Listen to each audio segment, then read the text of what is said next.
Hello and welcome to the Ask John Project. We have questions today from Arcadia High School in California, Black River High School in Ohio, North Glen in Colorado, Alta High School in Utah, and Maine South in Illinois. Let's start out our questions today on the 1760s. First of all, is it fair to say that there was very little interference on the part of Parliament before 1763? Parliament was always involved with the American colonies to a greater or lesser extent, as was the king. And so that was, however, on a imperial scale, when it comes to the domestic administration of the colonies, the Parliament had relatively little involvement. But certainly the imperial government was involved in the sense that many of the colonies to begin with were royal colonies, and some that were not became royal colonies. The royal governor was appointed by the king and the Board of Trade, and so there was that involvement, and the governors had tremendous control within the domestic political range. So there was always a degree of involvement. The king granted charters to the colonists. Those charters had certain rights and certain responsibilities. Obviously, when there was a war, there was much more involvement of the Parliament involved in activities, coordinating the military activities of the colonists. But for the most part, the parliamentary interaction with the colonists was restricted pretty much to navigation acts. Some of those navigation acts did have duties embedded in them, but the duties were not primarily revenue producing. They were trying to control the direction of the commerce of the colonies for the betterment of the mother country. This leads, I think, to a question that comes, I want to modify it slightly, from Hamlin Liu in Arcadia. He wants to know, well, what happens in 1763 to alter that? Actually, the alteration takes place really in 1760. 1763 is when the Treaty of Paris that ends the French and Indian War, or the 7 Years' War, same war, is officially ended. But the change took place starting in 1760, and a number of things happened at that time. First and foremost was a new king. George II had died, and his grandson, George III, assumes the throne. And George III didn't care for his grandfather or his grandfather's policies or his grandfather's advisors. And so George III was changing advisors from the Whig advisors, the great advisors of Newcastle and Pitt, William Pitt, the elder, to new folks, Lord Bute, who was hated, a Scotchman, but others, Grenville and Germain, men who are, in politics, they're Tories, the opposite of the Whig Party, but they're also untried for the most part, and they have a new philosophy, as does the king, who wants to restore as much as possible the prerogatives that the king had lost starting in 1688 with the Glorious Revolution. And then from that time on, Parliament assumed more and more authority away from the king. That was, I don't want to say acceptable to George I and George II, but they had little alternative. Now George III coming to the throne, being the individual that he was young, dynamic, quite virtuous. He wanted to restore a lot of the prerogative powers. And prerogative is a wonderful word. These are powers that are derived merely for the sake of the powers of that person. So the king had certain prerogative powers that were in the monarchy itself. Many of those were lost in 1688. He wants to restore them in 1760. And what happens is he's advocating this, and his new advisors, who are untried, they want to deliver to this new king. And so rather than presenting perhaps the soundest advice, they're giving the king the kind of advice that the king wants. And the king wants more prerogative powers from the commons in England, but also more control over the colonies. And so for 150 years, the colonies had basically developed on their own, and particularly under George I and George II. They had been allowed to develop on their own, and they had tremendous battles within each colony, decentralized. So there was no central coordination here. But there was a replay of the conflict that took place in England throughout the 17th century, the conflict between the king and the House of Commons primarily. That was duplicated in the American colonies, but the conflict was between the assemblies and the royal governors. And so involved in this were constitutional, political issues. And what had happened was that the assemblies, for the most part, had won out. Now you have the king who wants to change that. His ministers are agreeing that that should be changed. The Board of Trade, which is the main body that deals with the colonies, is in agreement and has a new attitude toward the colonies. And so now whenever the governors stand up and try to assume their own powers, they're egged on by the Board of Trade. And not only do they egg on the governors and encourage them, they encourage the governors to stand up to the power-hungry assemblies. And so all of this is now in jeopardy. This is all changing, a state of flux going on from 1760 on. And the colonies view the powers that their assemblies have achieved over that 150-year period as embodying the rights that they have. They have not only the rights of Englishmen as if they were in the realm, but they have their own rights domestically within their colonies. And they see all those are being jeopardized now under this new king, new ministers, and a new resurgence of the House of Commons and House of Lords in trying to wrest power away from colonial assemblies. Well, with that background in mind, I'd like to get into some of the specific acts of Parliament in the 1760s. If you could briefly address what, from the colonial point of view, what was so troublesome about the Proclamation of 1763, and then we'll move on through other acts and primarily camp out on the Declaratory Act. But 1763 Proclamation, what's so irksome about that? Well, it's really more than a proclamation. It's the proclamation line of 1763.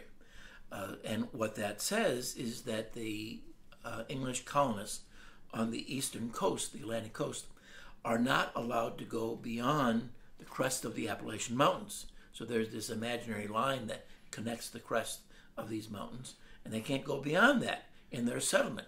Well, that was the whole reason for the French and Indian War. The colonists wanted those lands that were out there. The French were coming down from Canada, and the Virginians in particular. Deputy Governor Dinwiddie sends George Washington out to what is now present-day western Pennsylvania to tell the French not to come in there. That's English territory. Well, the conflict developed and war broke out, and it becomes a world war. Well, they're fighting over that territory, and now after they win the war, which cost them a lot of men and losses of life and money, now their own home government, the imperial government, tells them you can't go out there. So the whole purpose of the war is lost. They've won the war, but they've lost the settlement of what they were fighting the war for. And the Quartering Act, what was that, and why was that troublesome to American colonials? Generally speaking, there was no standing army in America, in the American colonies, during peacetime. And obviously when war is on, you have more soldiers in America, and they are settled in various capacities. Usually what the quartering acts would do is provide that the assemblies have to come up with the finances and maybe also the actual housing. So then the quartering act does not necessarily say that the soldiers must be housed in individual homes or tenements, but the colonies must provide for this. It's sort of amazing with the Treaty of Paris of 1763, the French are booted out of Canada, the English take over Canada, all of Canada, and the Spanish take over, are booted out of Florida, the English take over there. So, and now you have the Proclamation line of 1763 saying that the Americans cannot go beyond the crest of the Appalachians, so there won't be contact with the Indians. So where's the need for soldiers? And yet soldiers are left behind. First of all, they're left behind in New York City, and then they're actually stationed in Boston. And so these soldiers have to be quartered someplace. The Americans don't like the fact that there's a standing army amongst them, and they don't like the fact that the imperial government is saying the colonies are responsible for providing housing for these soldiers. So that leads me to a follow-up question that was provided by an anonymous a student who wanted to remain anonymous. So is there a substantial increase in military presence in the 1760s, post-French and Indian War? Well, we're talking peacetime again. That's what we have to look at, because obviously during war, there's always a substantial British presence, as well as a militia presence. But now, post-1763, there is no war, and so when the troops are left, first 2 regiments and then 3 regiments of regulars left in New York City, and then 3 regiments in Boston, this is a tremendous military presence, and it happens to come in a post-war situation. And typically what happens in post-war situations is there's the Depression, and that does take place. And so these soldiers, who are usually made up of the scum of the earth, they're youngsters for the most part, they're just barely getting by, they don't have much pay, and so to make ends meet, they often have to get jobs. And so the soldiers are competing with the civilian population for jobs in this depressionary situation. And so not only do the Americans find it objectionable that the soldiers are there, but they find it as competition. Benjamin Franklin said when these soldiers were stationed in America, it would be like having a fireplace or a forge in a arsenal where there is powder. There's going to be an explosion. The soldiers were sent to America with the word that perhaps they might meet rebellious colonists. Franklin said no, they would come and they would create a rebellion because there would be so much opposition to them. Now you have to understand also at this time there's a certain degree of imperial condescension that the British don't care for Americans. If I could use the word racism, this is imperial racism. There is the sense that these colonists were almost subhuman. They're not up to the standards of Englishmen. And that's one reason why George Washington, who really wanted to become an officer in the British Army, he had no chance of accomplishing that because he was a colonialist, and the colonialists were not equal to the English. And so these soldiers came with a chip on their shoulders, and they were not going to be treating the Americans well, and the Americans are not going to be treating the soldiers very well. So it's a situation ripe for conflict, and that conflict does take place. Let's move on to the Stamp Act. I think we all know how prominent that figures into history books. So what's so objectionable about the Stamp Act? And if you could maybe frame some of your thoughts on, was the objection economic or was the objection to the Stamp Act more of a constitutional problem that colonials had? Well, before the Stamp Act, there's another act that's very important. That's the Sugar Act, and that does, for the first time, really put a duty on goods that is meant to be revenue producing. And so that's a different thing.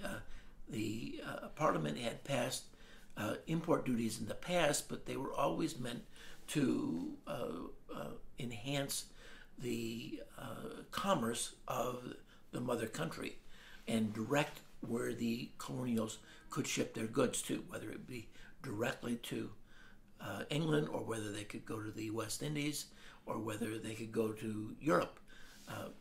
And some of that direction would be done through import duties. This was also a way that the imperial government obtained revenue from America. It would tax the imports coming into England from America. These would be sugar and tobacco and other raw materials. And most of the revenue that the English derived from the American colonies came about through these import duties. The Americans had little objection to that because the English consumer was paying for this in the form of higher taxes. And so the only time that the Americans might be forced to pay for some of these import duties is if the raw materials were processed and then came back to America in the form of manufactured goods, and that the total price would reflect some of that import duties. But for the most part, the Americans had little objection and little sympathy for the English having to pay these import duties. Now that's going to change with the Stamp Act. With the Stamp Act, we're not talking necessarily about imports or exports here. We're talking about the utilization of certain commodities. And this would be all kinds of paper, whether it be newspapers, pamphlets, and broadsides, or whether it be letters, stationery, or whether it be even things like death certificates, marriage certificates. All of these things had a stamp that would be affixed to them. This was true of playing cards and dice. And so, in a way, it's more like an excise tax than an import duty, but it certainly had an economic impact. It's not a wise thing to lay a tax on newspapers. You're alienating newspaper printers, not a segment of society that you want to alienate. But over and above the economic impact, and I think this entire period of 15 years between the end of the French and Indian War and the Declaration of Independence, it's a constitutional crisis that's at hand.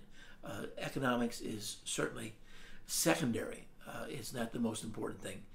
Often the taxes are fairly low, or maybe even the price of goods is reduced. Yet it's the principle that Parliament had the power to levy a tax. And this goes way, way back into English history, going back to Magna Carta, in which one of the provisions of Magna Carta was that no one could be taxed, no freeman could be taxed, unless he or his direct representatives approved the tax. So this is the case where Parliament is levying a tax, the stamp tax, on the American colonies, and they don't have any representation. Not only do they not have representation, they can't have adequate representation. The geography is such, they're just too far away to achieve a real and adequate representation. And so this also must be viewed from this 150-year history that the American assemblies had achieved their authority largely through the power of the purse. That's where they had their authority. The governors had many other powers, but they did not have the power to originate money bills.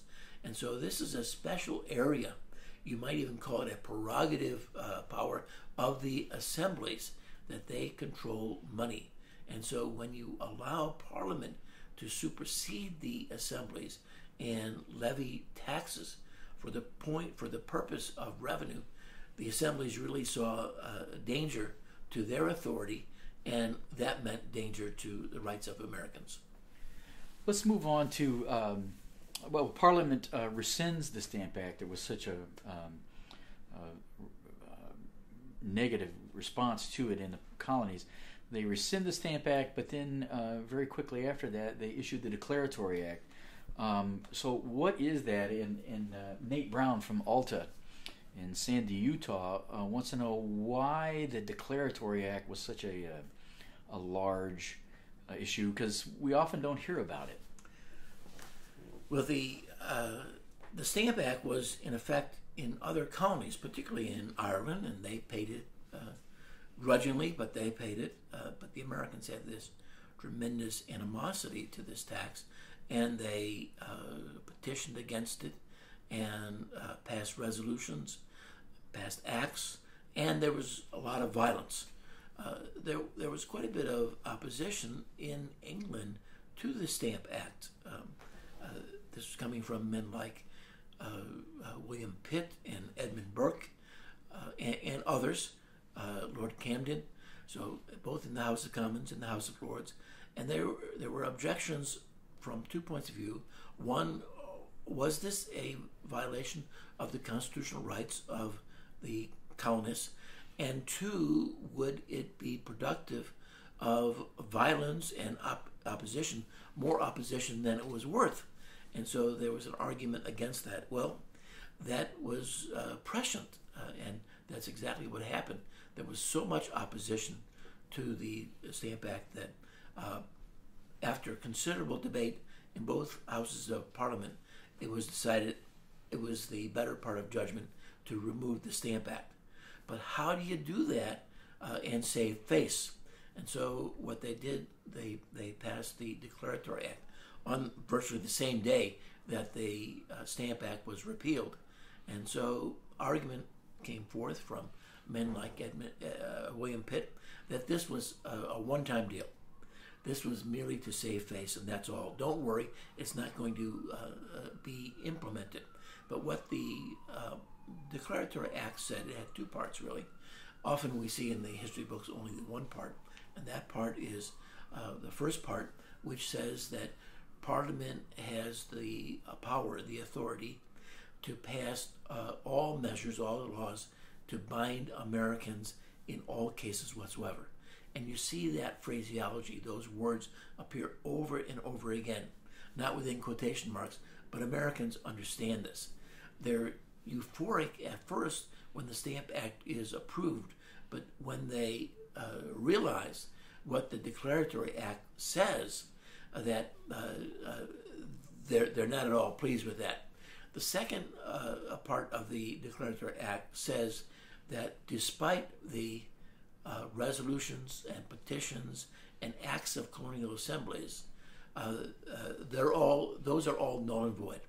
And so this is, in essence, what we might normally consider judicial review if it were a court doing this. But this is Parliament doing this, so this is a legislative prerogative initiative. They're saying that things that were done in America, resolutions, acts, petitions, they're all null and void, and they mean nothing. And so these are things that are objectionable. As long as the British don't implement the Declaratory Act, it's sort of a moot point. But we'll see that that's not going to last for very long. This leads to a question. I'm going to modify it slightly from Grant from Maine South High School. He wanted to know, is it fair to separate the economic issues from the constitutional issues in the colonial arguments, or are they blended together? I would certainly agree they're blended together, and the constitutional issues become paramount. I don't think there's any doubt about that. The American colonists are not risking everything they have to save a little money on taxes. But it's the idea that they're not involved in the representation that he's going to give us these taxes. And if that's the case, where will taxation end? And so the actual dollar amounts for the taxes are relatively small. And in fact, in certain cases, you'll find that the acts that are in question will reduce the amount of taxes coming in. And so if you're only looking at economics, you would argue, well, the colonists should approve those measures. But that's not the case. It didn't matter what level the taxes were at. The Americans didn't like the principle, the constitutional principle, that their direct representatives were not doing the levying of the taxes and the collecting and the payment of many goods, many salaries, many of the expenses of government. And so the Americans believed that it was their assemblies. Their assemblies had the knowledge of how their people could be taxed. And so they wouldn't argue against the imperial government saying, New York, you should contribute a certain amount of money. Massachusetts, you should contribute a certain amount of money. But leave it to the colonial assemblies how that money was to be raised. But that's not the direction that the Parliament went in. The Parliament decided what was to be taxed and how it was to be collected. And so that principle, which is a constitutional principle, but also an economic point of view, they didn't have a realistic grasp of how the economics should play out.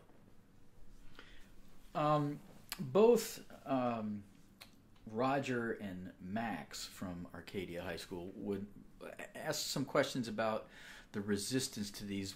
In your view, should we characterize this as just resistance? Is it rebellion, or is it revolutionary in the 60s? A lot depends upon your perspective. Certainly the British would find this revolutionary. The colonists were rebellious of a certain sort, and that's particularly true because the Irish were not doing this and the Scottish were not doing this. The American colonies were doing this to a lesser extent. Caribbean and Canadian colonies were doing this, but those colonies were not the same as the mainland colonies. The mainland colonies were established as permanent colonies. They had families settled there. They had churches. They had schools, colleges. These were permanent homes. Often the other places were temporary settlements where people would come, whether they might be trappers, let's say, who were just there temporarily, or whether they were wealthy folks, House of Lords, let's say, that came to the Caribbean islands, and they had their plantations, their sugar plantations, and they set them up, and they made a lot of money, and they were there for only a short period of time, and then went back home.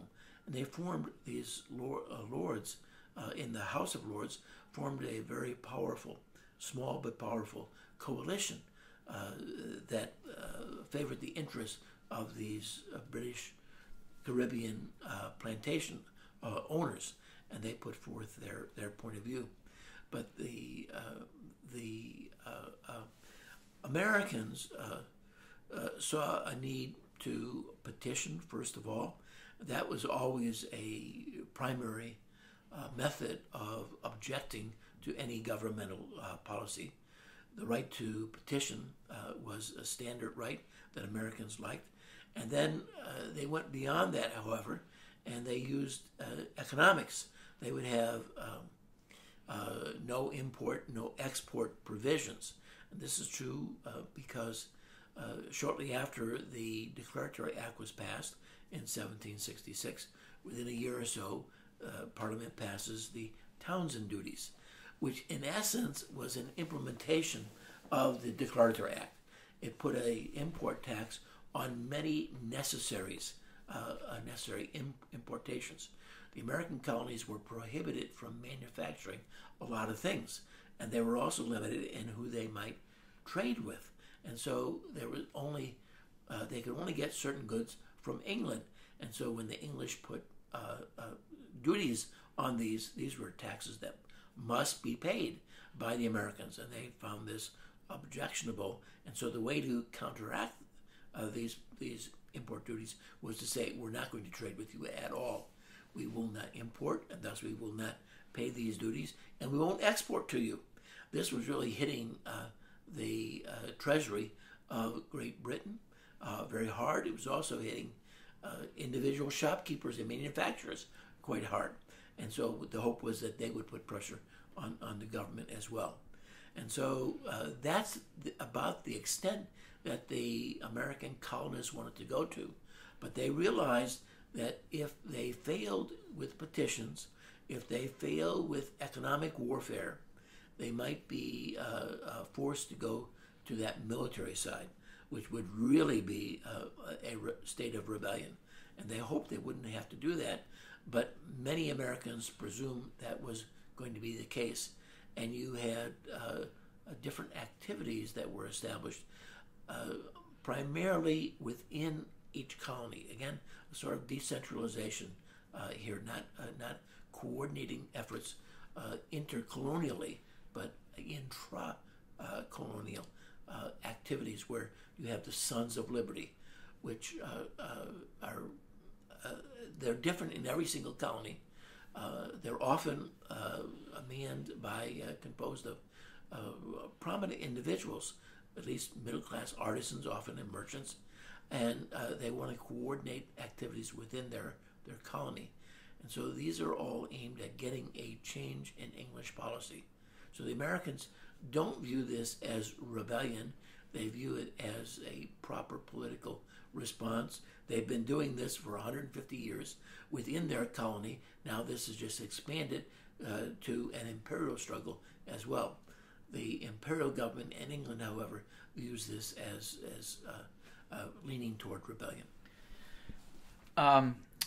I guess this question might be a nice way to wrap up this section on the 1760s. An anonymous question came in and wanted to know, would representation in Parliament have headed off this conflict or not? The English, the imperial voice here, would argue yes. And the Americans should be represented in Parliament, that is, in the House of Commons, just as the Scottish were and just as the Irish were. But that was a good example for the Americans to follow, showing how ineffectual that representation was. You give the Irish 30 votes in the House of Commons, you give the Scottish 30 votes. When Commons is 540 or 580 people, it's not going to have much impact, and everybody realizes that. Those American delegates to the House of Commons are not going to have much impact if they have a handful of members of Commons. Furthermore, the distances are so great that it's not going to work out. It takes probably about 2 months to send a message from America to England. That's the best of circumstances, and that's flowing with the Gulf Stream. It takes about 3 months to get a message coming back from England to America, often because you're going against the Gulf Stream, and it slows you down. But that is primarily from Philadelphia or New York City. If you're talking about other places, other colonies, it's even slower than the 2 or 3 months. And so you're looking at a round trip, getting information, word from the colonies to England, back to the colonies. It's a half a year. That's just unacceptable. Americans, the American colonies and the American legislatures often have colonial agents. These are not members of Parliament, but they're lobbyists of sorts. Benjamin Franklin served several colonies as the colonial agent, and he was also the colonial agent for the House of Representatives for Massachusetts. And they saw the difficulties that they had in communicating back and forth. And so to have members of Parliament that would follow the policies of Britain, that is virtual representation. Even though individual geographic districts elected members of the House of Commons, it was felt that the Commons virtually represented the entire kingdom. And that was the attitude that was supposedly there, that these members of the House of Commons not only represented their home district, not only represented England and Scotland and Ireland, but also they represented the American colonies. The American colonies didn't buy into that. They saw that their needs were special and different, and they didn't have the empathy of any but a very small number of people in the House of Commons and the House of Lords.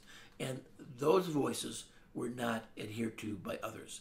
And so the Americans were dubious that any kind of representation in the House of Commons would be effectual.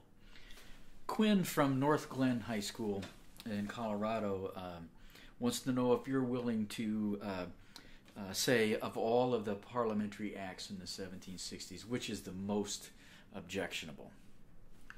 It's hard to single out one as opposed to, I would say, two. I would go with the Stamp Act as probably the most objectionable. It got the most response, immediate response. It got not only peaceful petition writing, it got intercolonial cooperation. The Stamp Act Congress meeting in New York City, where 12 of the colonies came together and presented a petition outlining their rights and how the Stamp Act violated those rights. It also contributed to violence against the tax collectors, violence against the governors. And so that mobilization of the American people was critical at an early stage. It created the Sons of Liberty.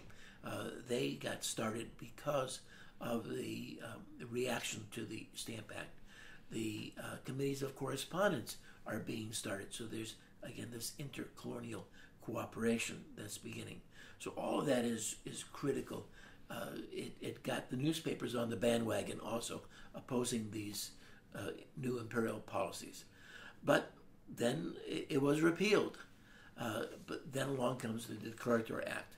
And so the aftermath of the Stamp Act with the Declaratory Act, and when it sinks into the Americans what that Declaratory Act was saying and how absolutely thoroughly the British Parliament believed their extent would be operative over the American colonies, which was just totally unacceptable to the Americans. And as long as that was on the books, they felt as long as the Declaratory Act was there, they were not going to be able to have any meaningful kind of permanent settlement. It's interesting to see what happened in Ireland. Certainly the British don't want this kind of opposition arising in Ireland. And so what they do there is they repealed the Declaratory Act in Ireland in 1781.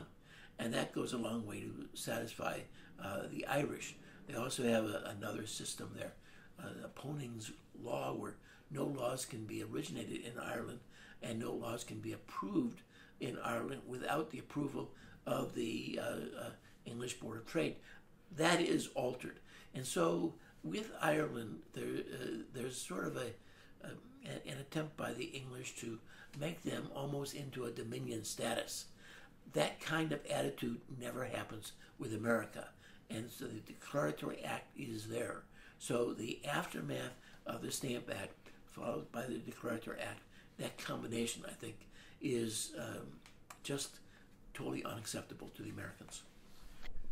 John, I think this would be a good spot to transition to the 1770s. And I think we got an interesting question from Peter in Black River High School. His question was, why in the 70s does it seem like Boston comes to the center stage in this brewing resistance? Is there a reason for that? Yes and no. One of the reasons why is the history books tell us that. And they concentrate heavily on Boston and Massachusetts. Other things are going on in other colonies. They're not isolated. They're not being passive. And so there are actions going on in New York and in South Carolina, in Rhode Island. There's violence going on at those places. There are activities elsewhere, but they're not given the attention that the history books give as to the Boston activities and Massachusetts activities. Now, that's also when you see the reaction of the British. They're looking heavily at Boston. It's a combination of the so much activity going on there, plus their governor and their Chief Justice of the Supreme Court, Thomas Hutchinson and Andrew Oliver. They are writing back to friends and government officials in England saying that there are people in this colony that want independence and that they're provoking problems. And so the English have a particular eye out for Massachusetts, and eventually the tinderbox that's there is ignited. You have the troops that are there in Boston, which help to contribute to problems. There are troops in New York City as well. When various actions are taken throughout the colonies, often you get to the brink someplace and somebody gives up. Somebody backs away. It's a game of chicken here. And the assemblies back down and the government officials sort of win out. That's not happening very much in Boston. And so there are some people, American colonists, who object to that, who find the fact that there's a rebelliousness that's in Boston that's not present elsewhere. I don't think most Americans view that in that perspective. I think they view Boston and Massachusetts as showing the vulnerability of all American colonies. And in fact, in the Continental Congress, there's a discussion going on between a number of the delegates, particularly Thomas Lynch from South Carolina, as to the question is, who is the most eloquent speaker in the First Continental Congress? Is it Patrick Henry or is it Richard Henry Lee? And Thomas Lynch from South Carolina says, no, it's neither one. It's George Washington. Well, how could it be George Washington? He is not a very good speaker. Lynch says, I was there in the Virginia House of Burgesses when he was there.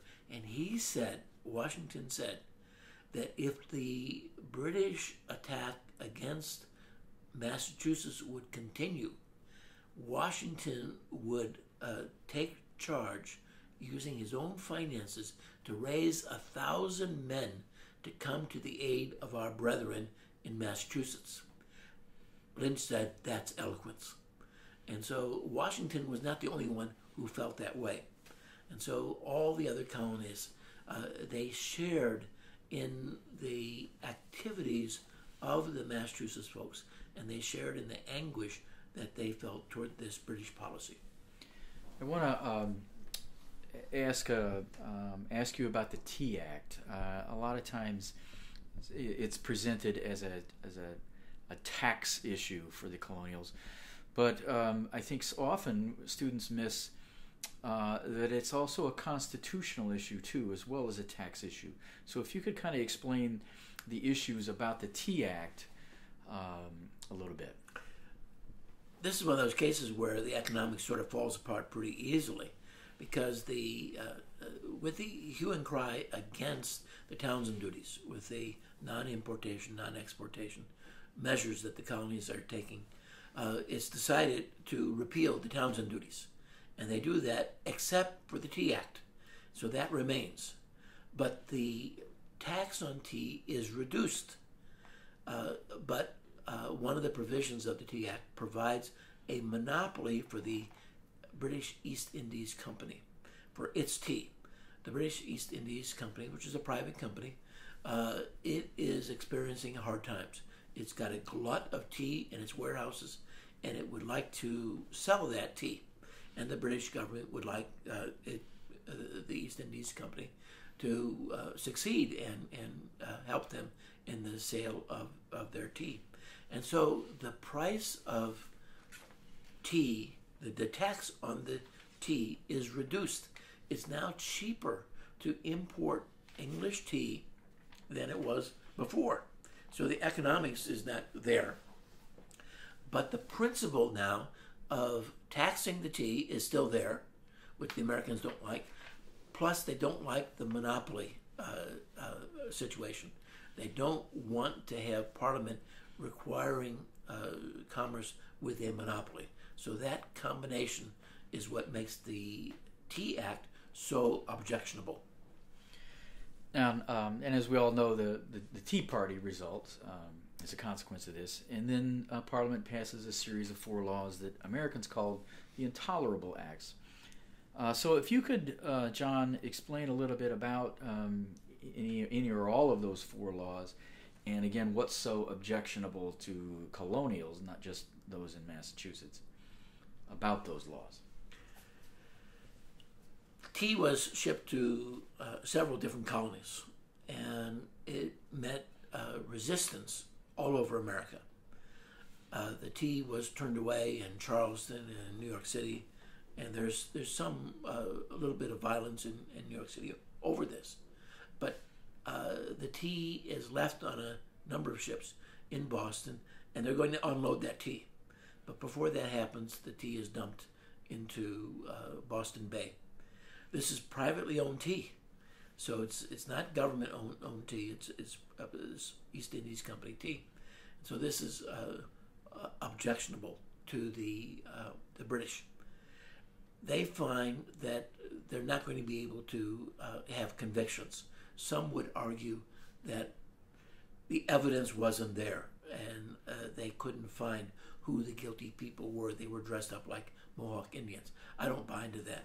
I think logically, from a pure judicial perspective, what needed to be done was to do an investigation, find out who these Mohawk Indians really were, indict them, arrest them, try them, convict them, punish them.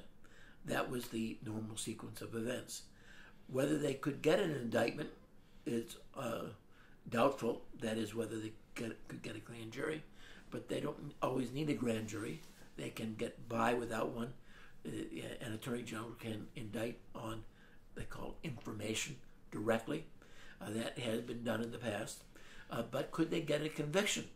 Obviously, the laws are pretty straightforward here. The law was violated, but this is going to be manned by an American jury. Will they experience judicial jury nullification?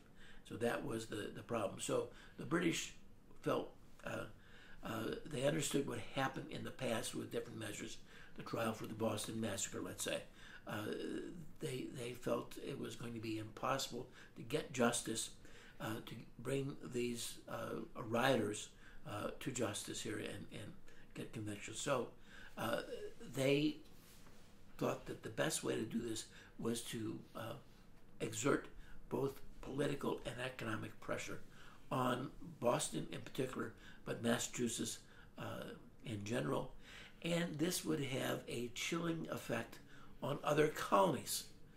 Now, those opposed to the Intolerable Acts in England agreed with that, but they thought that the chilling effect would not be so chilling, but it would be inflammatory, and it would just get other colonies sympathetic to Massachusetts and objecting to the British policy.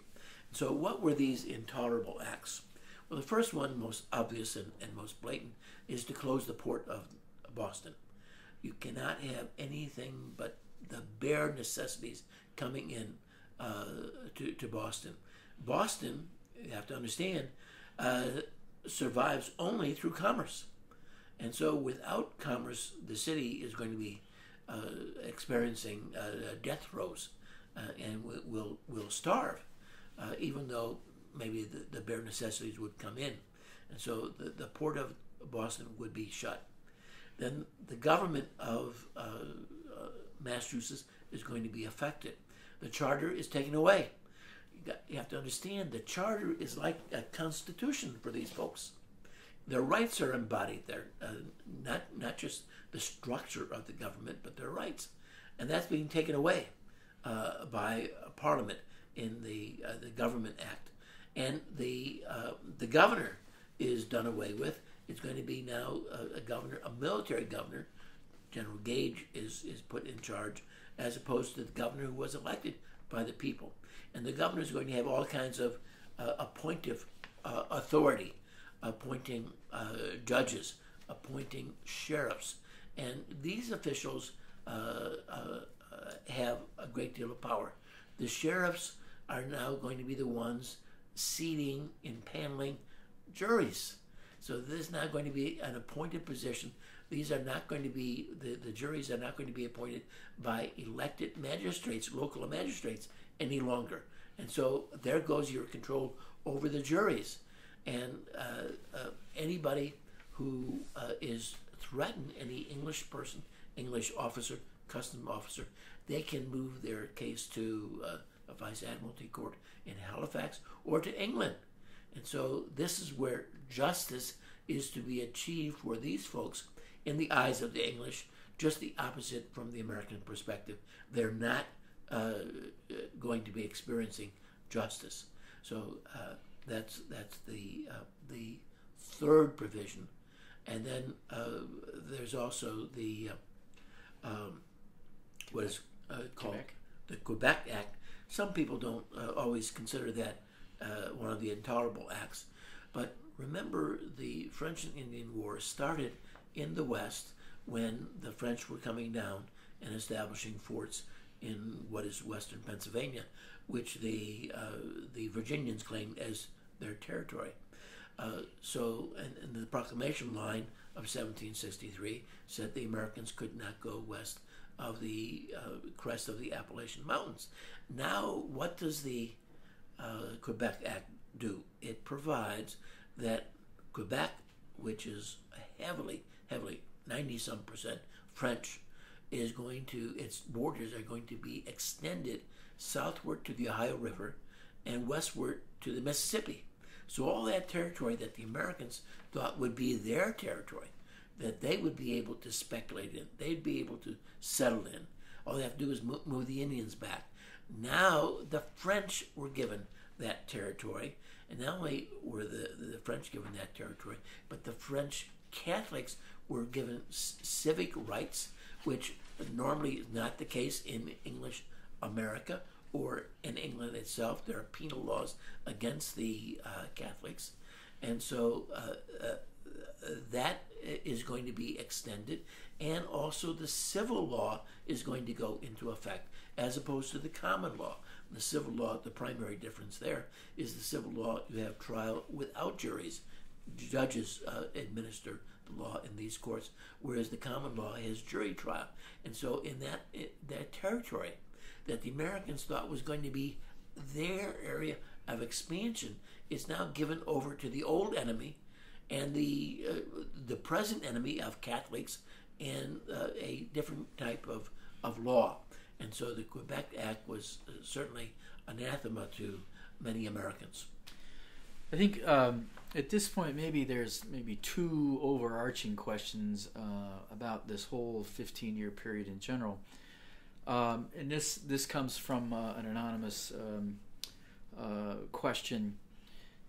In your view, would a written constitution that bound Parliament, restricted Parliament, have helped prevent the coming of the American Revolution or not?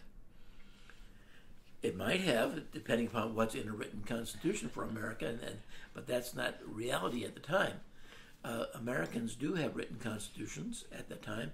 They're known as charters, but they were constitutions. And in fact, Rhode Island and Connecticut, when it came time to write new state Revolutionary era constitutions.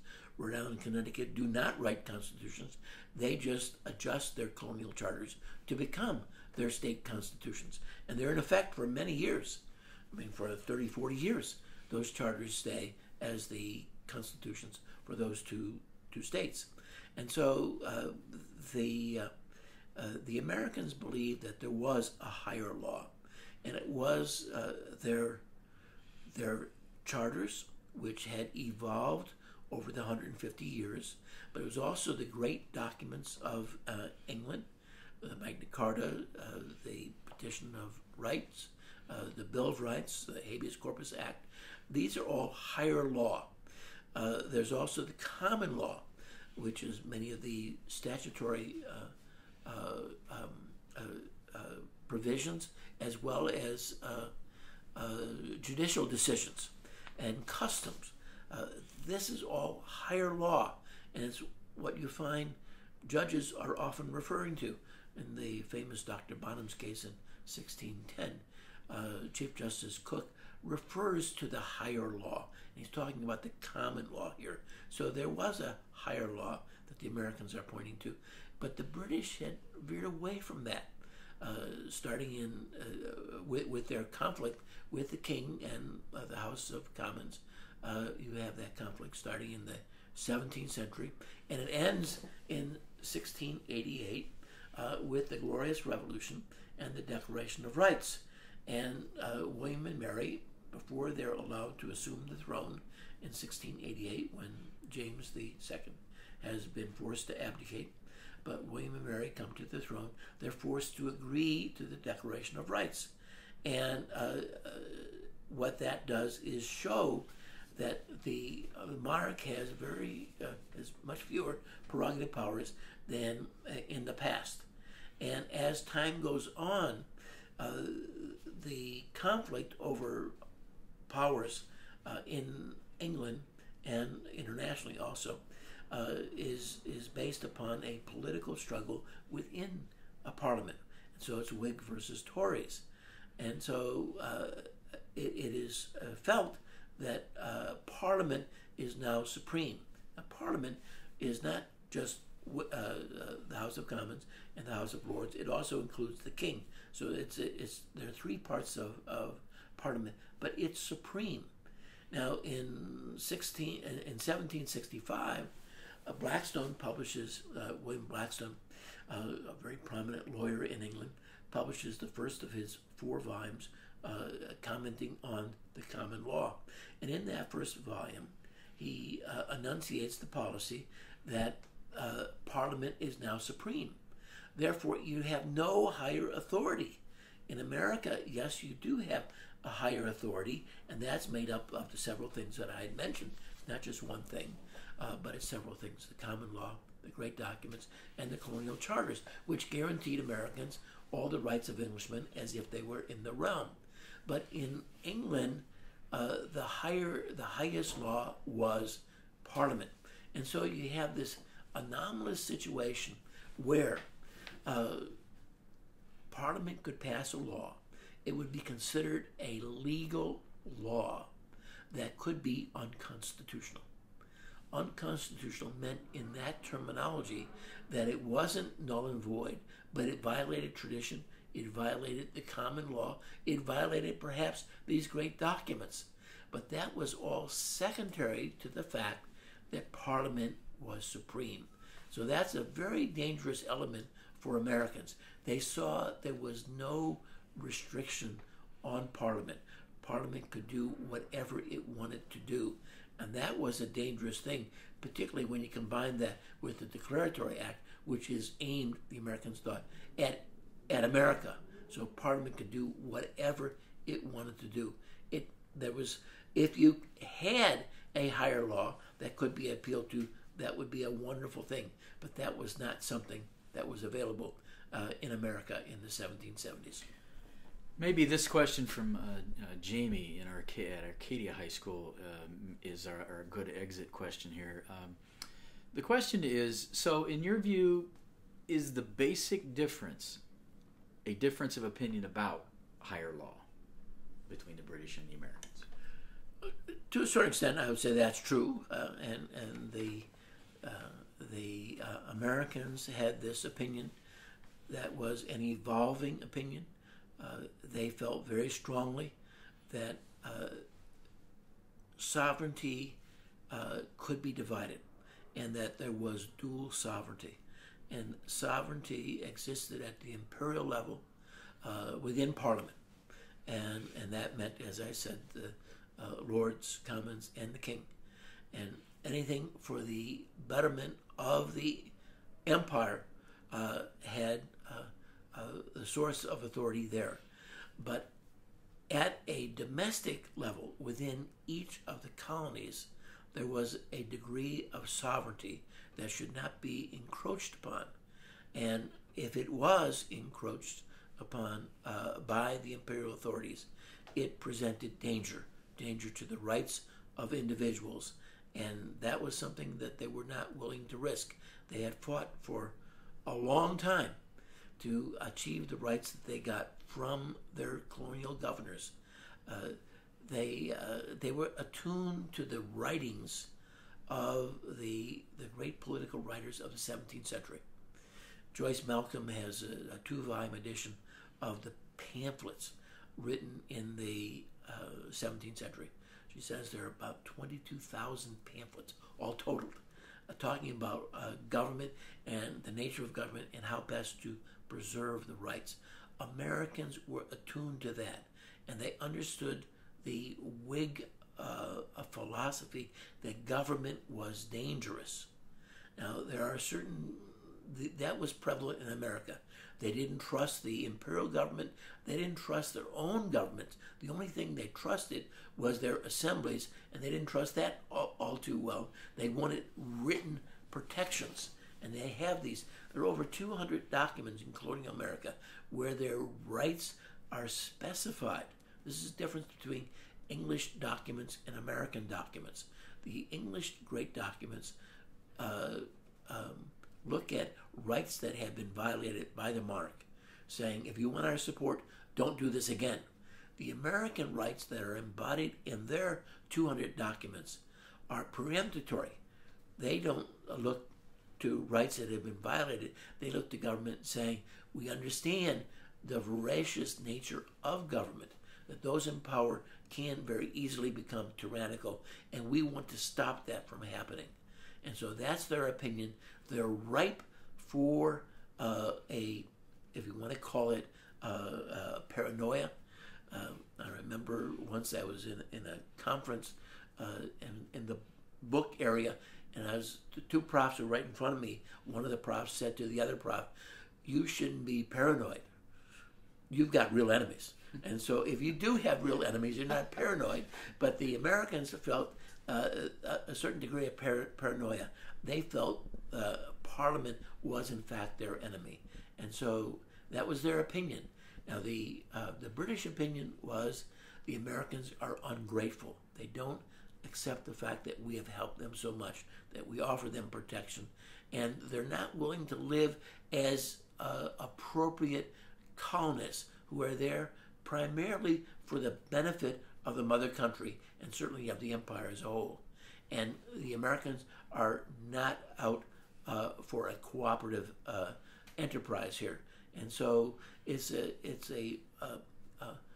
there is no long-term policy by either authority, whether it's the American colonists or the British. They react to individual crises, and that's what it is one thing after another that's happening, and it inches them toward eventual armed conflict.